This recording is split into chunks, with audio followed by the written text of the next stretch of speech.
through collaborative design and through human-centered design, we've come up with some key areas where adolescents and youth in Kosovo want to see more work being done by the UN in general. And the three areas that have come up most are school-to-work transition, participatory education, and social cultural engagement. So under school-to-work transition, some of these ideas that my colleagues earlier from UNDP were mentioning, some of the other ideas that have been developed in the Innovation Lab in Kosovo, all of these would fit in this comprehensive, holistic package of youth empowerment programming. And then on the participatory education, they want to see more interactive education. The education system in Kosovo is outdated, is very traditional. What they want to see is these participatory interactive methods of brainstorming, of putting youth at the center of learning, putting youth at the center of the education experience. And then thirdly, of course, they want social engagement. A lot of the youth from surveys that have been done in Kosovo, around 70% of these youth feel very disenfranchised, and they feel they feel the lack of engagement in decision making, in social and cultural engagement in their society. And that affects not only them, but it affects the future development of the country as well. So what they want to see is a say. They want to hear more of a say in local government, in central government. So part of the initiatives that we've included in this pillar of the program is practically involving adolescents and youth in crafting the strategies and action plans on youth development, both locally and centrally. So this is the program, and some of the key learning experiences and best practices that we've learned from this, but also from the experience of UNDP, the experience of UNFPA, UNICEF, and all of the other agencies, is that number one, if you want a youth program to succeed, youth have to be the ones to direct the course of action, to direct the strategy and the different aspects of the program, what they want to see in the program. Number two is the utilization of human-centered design and collaborative design techniques, not only among agencies, but between agencies and youth, between agencies in the private, public sector, and academia. As a consequence to that, another best practice is also definitely including academia, including external mentors from the private sector, including public sector for sustainability purposes, for the fact that when they have that buy-in from the beginning, there will definitely be more support even after the funding from UNICEF is gone or funding from UNDP is gone, and further and further. And then ultimately build the trust in youth. In places like Kosovo, there is an inherent lack of trust on the youth side when it comes to public sector, when it comes to international agencies, because they see them as a foreign actor coming in and telling them what to do. And that's not the way to go about it. The way to go about it is putting them at the center, building a partnership and trust with them, so that when you build it together, when you build in that buy-in, that agency from the beginning, then ultimately they will be the ones to move with the program further. They'll be the ones to propel it further and ultimately build sustainability as well. So these are some of the best practices that I would say have come out of the joint program that we've developed, but also from the individual experiences and background expertise from the different agencies of the UN. But then there's challenges. So one challenge that we've been facing with the joint youth program is that of funding. I mean, that is something that we're all familiar here with, especially in country offices. But especially when it comes to a joint program, this is even more highlighted. And the reason is that every one of the agencies have their own corporate funding behind. But the ultimate idea here is that we do not want thematic funding here. We want pooled funding of all the different agencies from the headquarters and toppled down, so that we have a holistic program. We have a comprehensive program that deals not only with the mandate of UNDP, not only with the mandate of UNICEF, or health, or sexual comprehensive education, but that deals with all of these things, because youth are not in one of these things. Youth are all across the different agencies' mandates. And so a challenge that has been proven here is the entry point, the source of funding, but that is something to be discussed with the corporate level of the different agencies here, and to be able to pool funding so that not only in Kosovo, but also in the different country offices, funds are pulled together, and the wonderful initiatives that you're doing in Bangladesh and in Egypt and in Kosovo and the different other country offices, they're pulled together for synergy, and they're pulled together so that ultimately the benefit goes to youth.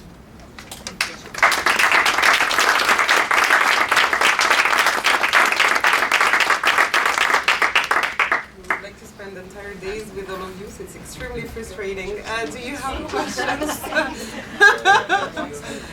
Any comment, questions? Otherwise, I will give the floor to João, just to say that we have the room the whole day, literally, but we have meetings after.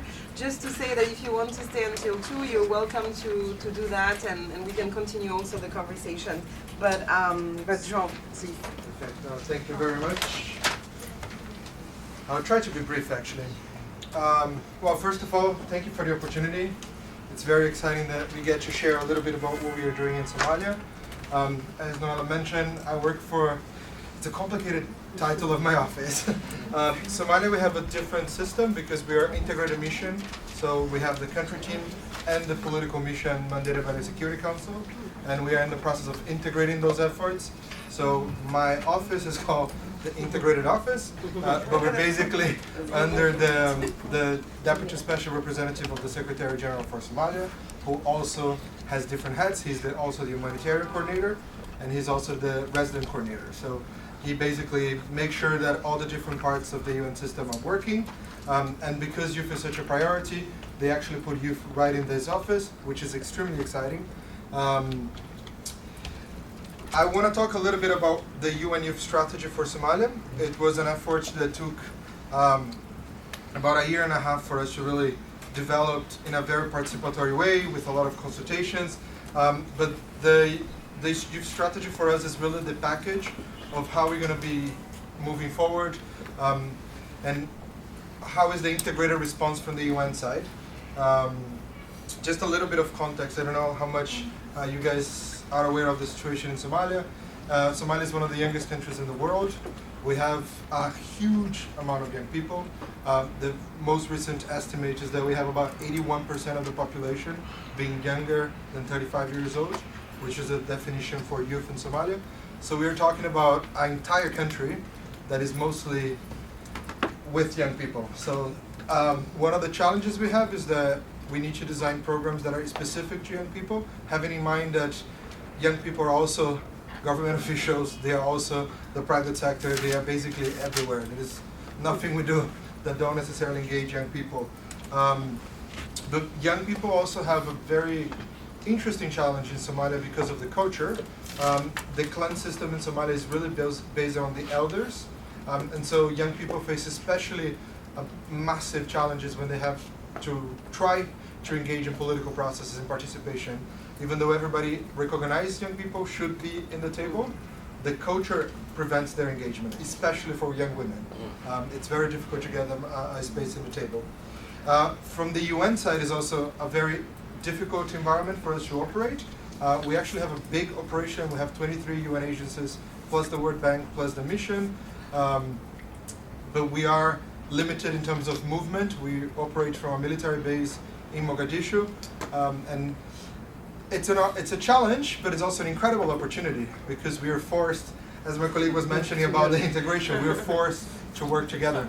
So really, it's one of the exciting places that we see the UN as one UN, and even other parts of the system, for instance, the World Bank, is also integrated into our office, and so it's a very dynamic system.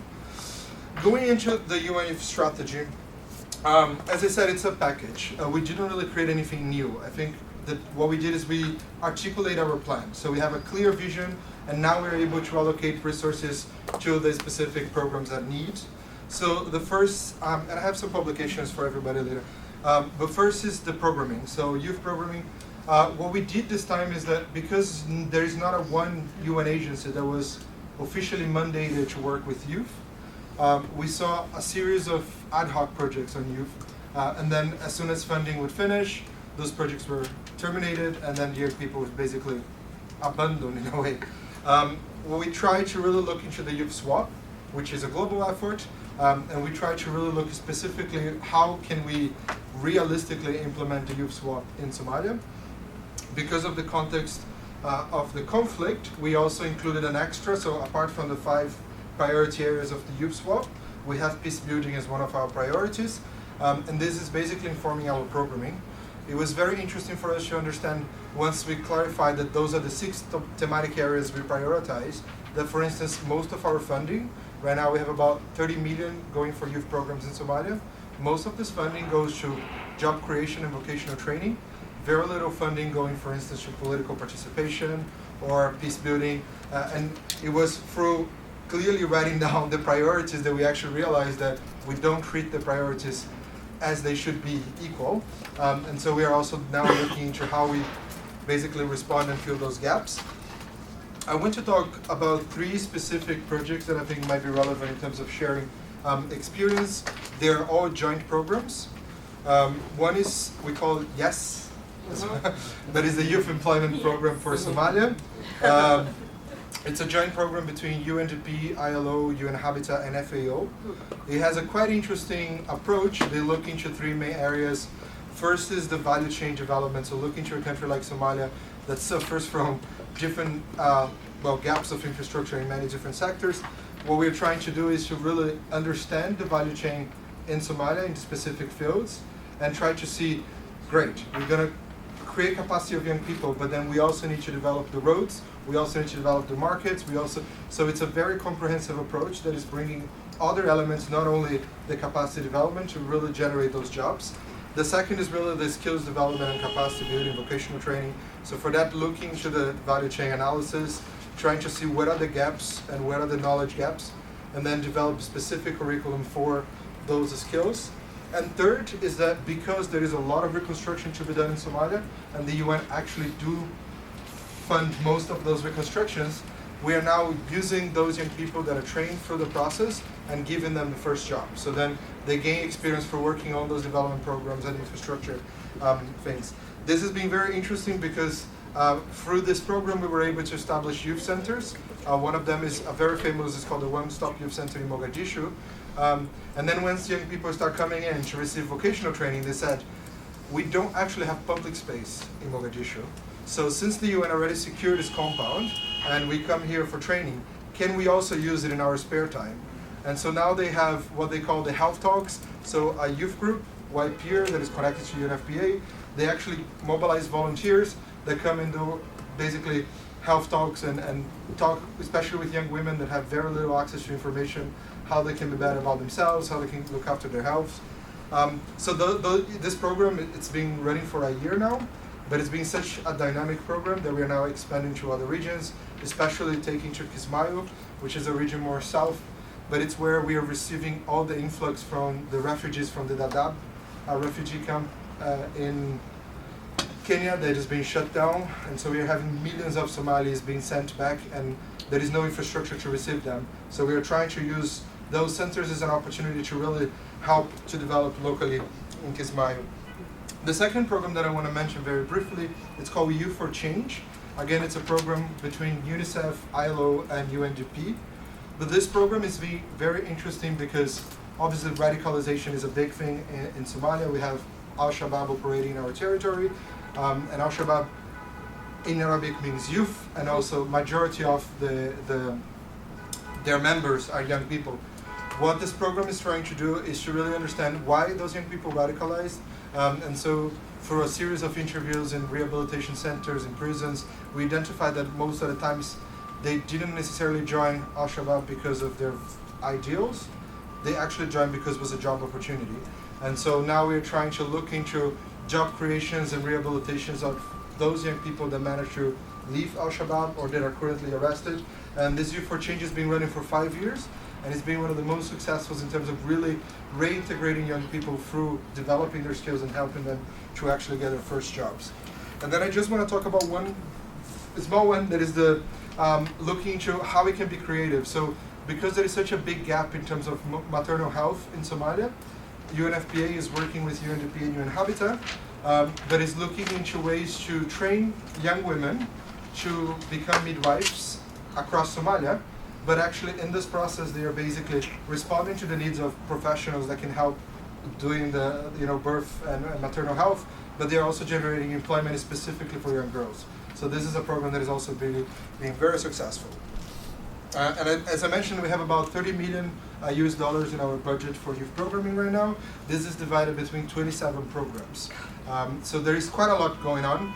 I have some publications where we go more into detail, so I'm not going to go too much on those. I want to talk about the next stream of our strategy, that is participation.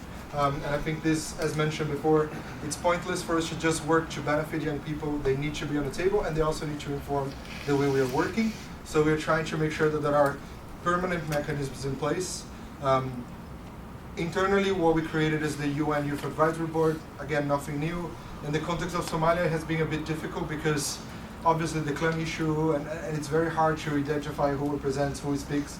After almost a year of negotiation with the different clans, we're almost ready to launch our Youth Advisory Board next month. But basically we have a greater composition where each region has a process within their clans to appoint a representative to this board. But we also have what we call the thematic advisors, who are people working on the 6 thematic areas. And the idea is really that we get this as a knowledge pool that can be easier for our senior management to be directly in contact with young people. Looking into civil society, again, it's a very fragile environment for civil society, especially civil society youth, and they normally don't have a direct access to the Minister of Youth. And we have 7 ministers of youth in Somalia, so each region has their own minister. So what we created now, it's been going on for a year. It's hiccups, but it's working quite well. It's the Youth Council. So what we did is every youth organization that are registered, they become part of a platform, an umbrella, and they have a direct connection with the Minister of Youth in the regions and also nationally. So it's an opportunity for them to also start in the process of developing an accountability system, so they actually meet with the minister, they can put up forward their recommendations, their concerns, but they can come back and track how much has been implemented or not. So this is going on fairly well. Another thing we realize is that because young people are seen as an important part of the political process, but they're not actually given a seat at the table, we were looking to the Somali Youth Parliament. This has been something led by UNDP. But through this process, we have 2 things. One is that the parliament actually have a youth cluster, and we are finalizing the electoral process that has been happening since August. Should be done next week. But we have the youngest parliament ever. Right now we have about 40 parliamentarians that are younger than 35. So that's about 60% of the parliament. This is very exciting. So we have a specific budget to support them and help them to be better in what they do. But we also created a pool using especially universities across the country, and they call themselves the Somali Youth Parliament. They are basically young people that meet in a monthly basis, and they deliberate and provide recommendations. What we did is that we basically link the Somali Youth Parliament with the young people that are actual MPs, and they feel much more empowered to actually go back to the government and say, we're not speaking on our ideas, we have a whole constituency behind us. And so that was something that we put in place right now with the new government that just got formed. We're looking forward to see its impact. And last but not least is just the National Youth Conference, which sounds small. It's one of our biggest challenges. We managed to host one, and we're in the process of hosting the second one that's going to be next month. First one, we brought 250 young people from all the different regions.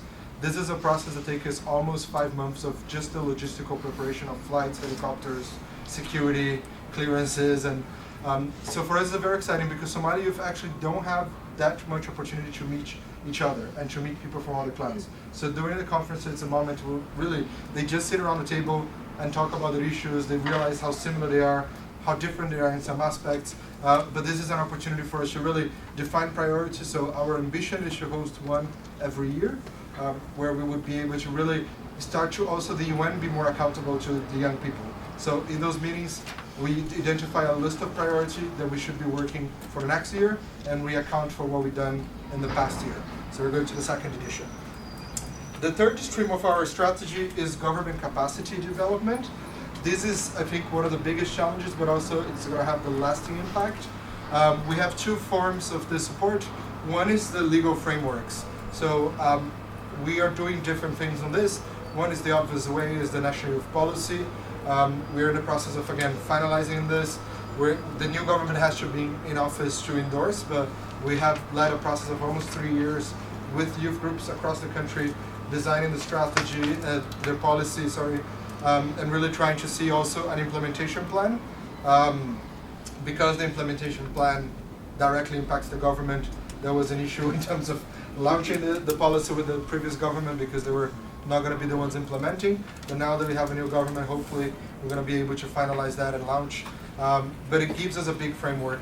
Another thing we did is that in the process of finalizing the Somali national constitution that is not yet finalized, we made sure that young people are acknowledged as a constituency, and we have specific things in the constitution recognizing the right for young people to organize, recognizing the right of young people to be engaged in decision making. So there was some really interesting victories there.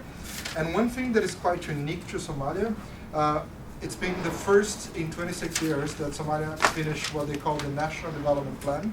It's their white paper for what Somalia is going to be doing. It was a really long, intense process led by the government, but we are actually very happy because young people were mainstreamed throughout all the 17 pillars of the National Development Plan. The National Development Plan will be informing all the budget allocations inside the government, defining very clearly the priorities of everything. I think this was for sure our biggest victory recently. We have young people not only as a specific pillar, but every pillar has a specific component on gender and on youth, so that we are very happy about. And finally, institutional development. And that again sounds simple, but for instance, the Ministry of Youth don't have anybody that does finance. So now, thank God for UNDP, we actually managed to get a finance officer there. So we're basically using these knowledge gaps within the ministry, trying to identify young people that are highly qualified. We hire them and we second them to the government officials. And the idea is that also there is a big issue. A lot of Somali diasporas are coming back, and those are incredibly qualified young Somalis. But then they are the ones getting the big jobs, the high paid, and then the local Somalis don't have those opportunities. So what we are working with UNDP and UNV now is that for every diaspora that we hire, we use through the UNV scheme that we actually have a shadow local Somali that can be trained through the process. And so we are finalizing this, and this is something that we're very excited. It's not only because we're generating jobs, but also those young people will be the ones directly working for the president, prime minister, etc. I'm about to finish, promise. The next one is communication and advocacy, and I think this is something that came in some of the presentations before. There is a really strong negative narrative around Somali youth, and I think this is the biggest challenge Somali youth face, is that they actually believe that they are not able, that people look down on them, or that they don't have something to contribute. So we're really looking into how we can challenge those narratives. Some specific things are campaigns that we're doing. So one big campaign that's going on right now is against the Tahir. Tahir is the Somali word for the journey to better life. So going to Europe, basically.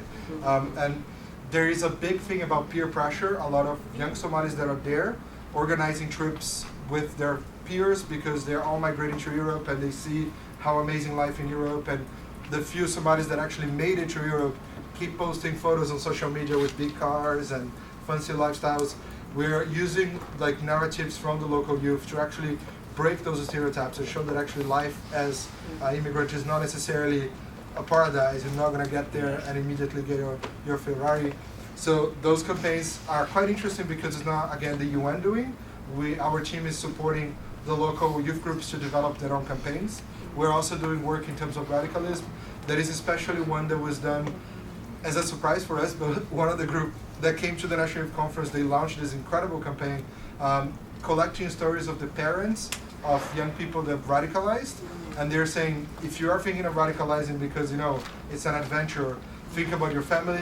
And to see the impact of those videos of real moms talking about their children and the impact of young people and seeing those videos and actually rethinking their choices has been very interesting. So now we're trying to expand on those. We also working with UNICEF. We created a platform that we are calling the Somali Youth Voices. But we train, we just finished the first pilot, but we got 60 bloggers, young Somalis. We train them on writing, creative writing. We actually link them up with mentors that are famous journalists from BBC, Al Jazeera, etc., and they've been for 6 months of actually, we call it internship because they don't have opportunities. Everything we can do that gives them a certificate and opportunity for them is great. So all those bloggers pass for 6 months of internship with UNICEF, being coached by professional journalists, and now they have their own blogs, all their stories about things they experience in a real life, challenges that they see in their communities. It all features in the Somalia hub that we have, but most of them in our first bunch, majority actually got hired by the media, the local media, so they now work in radios and websites. So it's also something we want to really take to scale and make sure that become an opportunity for young people. And next is the research. We have big data gaps in Somalia because of the difficulty of going out there and actually talking to people. So we're trying to prioritize research, understanding youth. Right now we have a few big reports that were launched on youth employment, trying to understand the link between employment, migration, and violence. And so we already have 2 reports that were launched thanks to IOM on this. We're working with UNDP. We're also working with the World Bank, trying to understand countering violent extremism, how it works in Somalia, what are the challenges, what are the opportunities. With the World Bank, we're specifically looking into what are the triggers that push a young person to radicalize or to become a community leader, and trying to see how we can then tackle that turning point. So there is some interesting stuff coming up. The 5th stream of our action, of our strategy, is coordination. And as I mentioned, because we work as a one UN in Somalia, it's something we really need to dedicate a lot of attention. 3 levels of coordination that we put in place is first internally to the UN. We have an interagency that is not only for UN agencies. We also have, as I said, the mission, and we have the World Bank part of the interagency. We meet monthly. We organize our actions. We share our resources. To be honest, convoys and all those things. We need to work together to save costs. With the government, what we help them to create is the Interministerial Committee on Youth. It's chaired by the Prime Minister, and basically all the relevant ministers to youth meet and they deliberate together. And what we created with the donors especially, because we were hearing a lot, it's a beautiful strategy, but then the donors' money goes somewhere else. We actually organize what we call the Youth Coordination Meeting.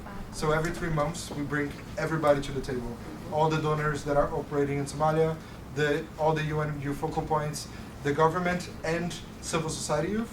And we have basically a touch base meeting of 2 days discussing what has been done, what are the gaps, how can the donors support. So we are looking, for instance, right now Somalia is going through one of the most serious droughts. And one of those meetings that we just had of the coordination team, they realized that, for instance, the YES program, the Youth Employment Program, can actually be one of the opportunities to tackle droughts in some of the regions the program had implemented. So the donors around the table are now pushing the agencies that are implementing to say, it's our money, you should be integrating climate change stuff into your youth employment program. So it's been fascinating to see the opportunities around putting people, the opportunities of putting people around the same table. And last but not least, the most important thing for us is that we want to, as a next step, to start funding youth groups. Because of the challenges in Somalia, a lot of our implementation actually goes through NGOs. Like sometimes some agencies have no access to literally leave the compound. So we need to partner with local groups that then do the implementation. Our challenge is that we would love that youth groups will be the ones doing the implementation, but they have a series of capacity gaps. They really wouldn't be able to handle that kind of money. So we launched the Somali Youth Fund. It's not yet operational, but we already have the commitment from quite a few donors. The idea of this fund is that part of the money goes to develop the capacity of civil society youth to receive this kind of money, and then the other part is for them to implement projects that they are passionate about. So we're just finalizing the terms of reference and all the forms and everything, but this will be us starting to walk the talk in the sense of giving money for youth groups to do things that they believe should be a priority.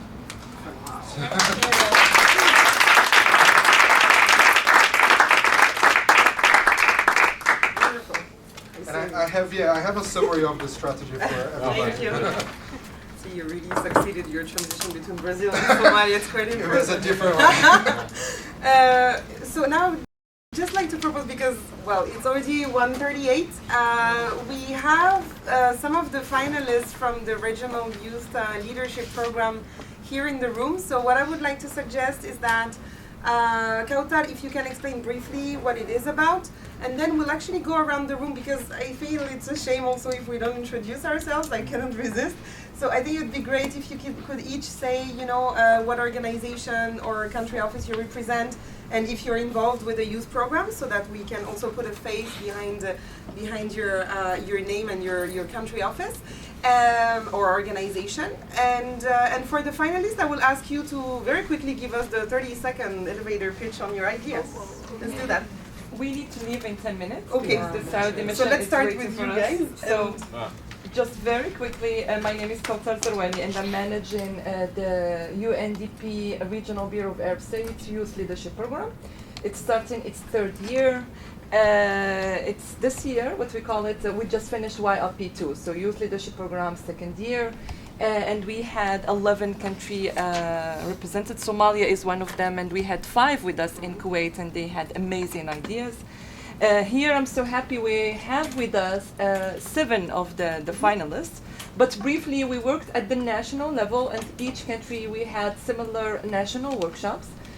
Some countries went and worked with 100 youth, others with 300 youth, for example, in Iraq. 100 youth was in Tunisia. And then others worked with 20, 30, so it depends on the capacity level. It was a very highly selected program.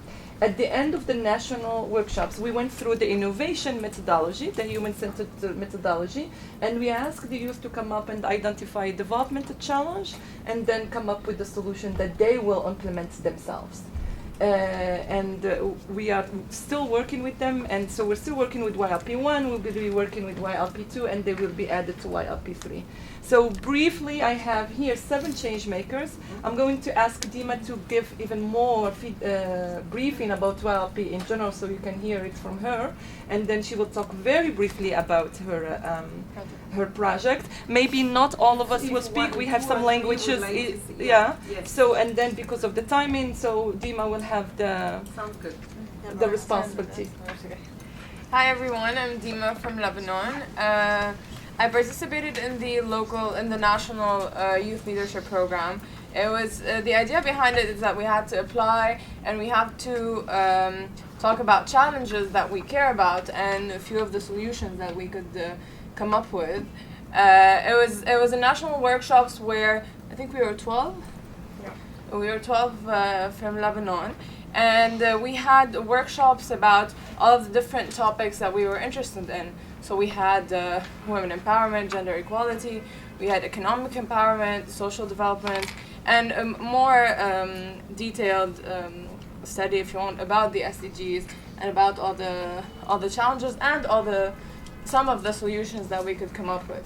Personally, the ideas that I wanted to pursue was about the missing link between education and the job market.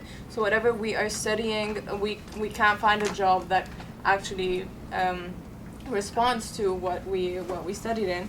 So my idea was to link the vocational schools, which are usually in Lebanon. Vocational schools are in vulnerable areas. So whenever they graduate from vocational schools in anything, mainly for me it was home maintenance, so plumbers, electricians, locksmiths, and other professions. I want to start this. I want to develop a platform, an online application. It's a marketplace where the homeowners will be able to order the services of these young graduates, and at the same time they will be providing them with a job, and it will also create a safe network of people who will come work at our homes. So whenever the idea came about because whenever somebody moves into a new house, they have no reference point for whoever wants. If they need any home maintenance services in Lebanon, we have no reference point. We just ask our mom or our neighbor. So so I wanted to create a safe network where there's a vetting system for everybody who will be listed on this platform, and they will be able to order a service online, review, rate the person, and it will also create a continuous learning process for the providers. So that was my part to contribute to the to the challenges. I think we can hear from other also Haifa, do you as want well. to tell us about yours? Hi, my name is Haifa. I'm a change maker from Tunisia. So my project was an online platform as well, but it is designed for students with an entrepreneurial vision. They don't know where to start. So the platform will lend you a hand from A to Z. First of all, you'll be able to network with other entrepreneurs that are actually on the field, that have their startups going.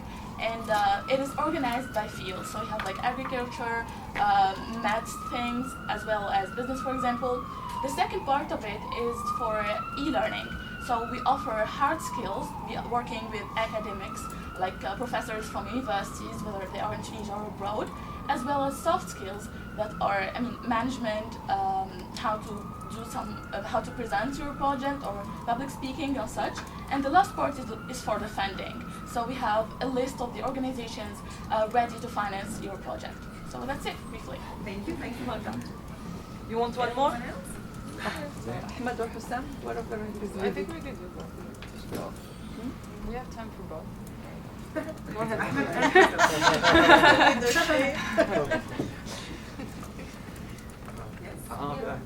Hi, my name is Hussein. I'm from Tunisia. I'm a medical student, and my project is a mobile application that provides the Tunisian youth with all the needed information to get an official document. Because in Tunisia, we have a big problem with access to information, especially when it comes to youth, due to the financial issue, the logistics.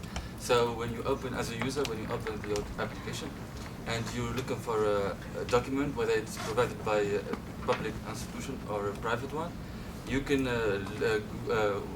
find it in the application. You'll find the fees, the working hours, the address of the closest administration to you, and the needed documents, and it gives the opportunity to the user to evaluate and give his opinion about the quality of the service he had in the administration, so that we can give this as a data to the administration so that it can improve it. Thank you. And that's it. Hello, my name is Ahmad. I'm from Jerusalem, Palestine. My project is about making alternative parks on private-owned, mostly rooftops, like private-owned places. In Jerusalem, because of the political situation between Israel and Palestine, after the annexation of Jerusalem, people have, of course, less services than the western part of the city, which is mostly Israeli-dominated. So basically they end up without any municipal services, as long as they are being left out by both the Palestinian Authority and the Israeli government. So basically that's like what drove me to think that we need to provide services to ourselves by ourselves. So basically we have renovated neglected places in the old city of Jerusalem and turned them into alternative parks where people can meet and change experience and create joint dialogues and cultural events.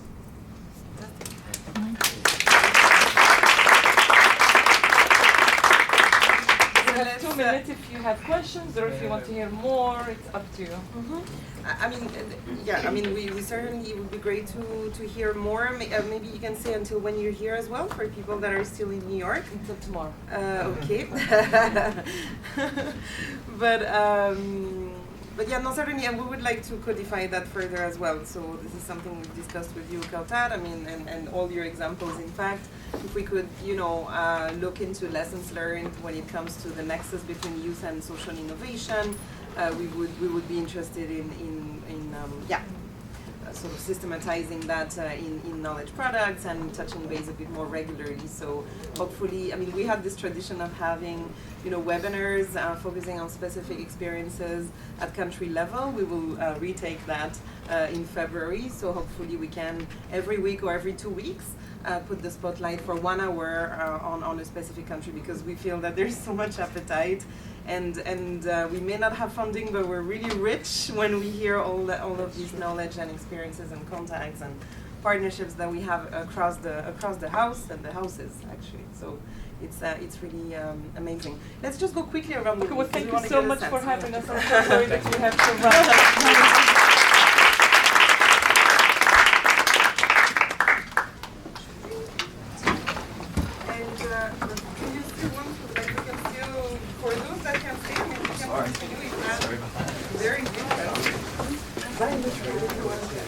And thank you to the youth team.